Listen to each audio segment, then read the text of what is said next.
सन 1014 में महान पराक्रमी सम्राट राजराज चोल प्रथम की मृत्यु हो गई और उनके पुत्र राजेंद्र चोल प्रथम अगले सम्राट बने। राजेंद्र चोल तो अपने पिता से भी दो हाथ आगे निकले। उन्होंने पश्चिमी चालुक्यों को हराकर उनके बहुत से इलाके दबोच लिए। फिर उन्होंने बचे खुचे श्रीलंका पर अधिकार करके सारे श्रीलंका को चोल साम्राज्य का एक प्रांत बना लिया। सन 1020 में राजेंद्र चोल ने चालुक्यों को मुसंगी के युद्ध में दोबारा हराया और 3 साल बाद कलिंग और महानदी पार करके बंगाल तक जा पहुंचे। यहां उन्होंने पालों को हरा दिया।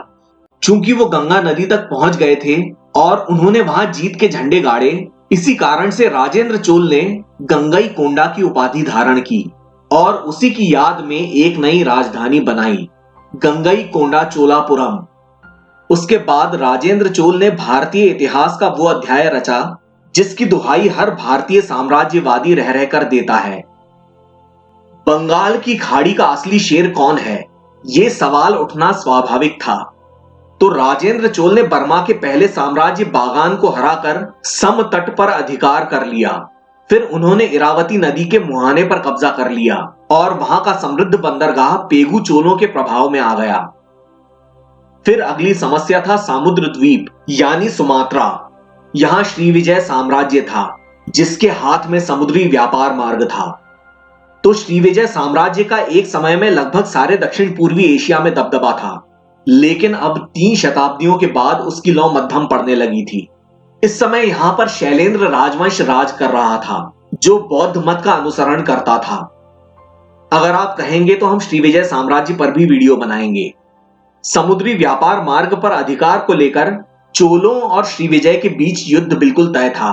तो सन 1025 में सम्राट राजेंद्र चोल ने हिंदू चीन के कंबोडिया के खमेरों से हाथ मिला लिया और मलेशिया, सिंगापुर और इंडोनेशिया पर हमला किया। इससे श्रीविजय साम्राज्य को करारा झटका लगा। वहां के शैलेंद्र राजवंश का पतन हुआ और श्रीविजय चोलों के प्रभाव मंडल में आ गया। इस मलक्का जल संधि और सिंगापुर के व्यापार मार्ग के लिए सैकड़ों साल तक सभी दीवाने रहे हैं, चाहे वो अरब हों या पुर्तगाली या डच या अंग्रेज। तो अब से लगभग 1000 साल पहले ये व्यापार मार्ग चोल साम्राज्य के मजबूत हाथों में था और एक लंबे समय तक दक्षिण पूर्वी एशिया का ये भाग चोलों के प्रभाव मंडल में रहने वाला था। तो ये था चोल साम्राज्य का अधिकतम विस्तार यानी वाटरमार्क। इसके कुछ समय बाद हिंदू संस्कृति फिलीपींस तक जा पहुंची, जिसे यूरोपियंस स्पेनिश ईस्ट इंडीज कहते थे। लेकिन उत्तर भारत में कहानी बिल्कुल उल्टी थी।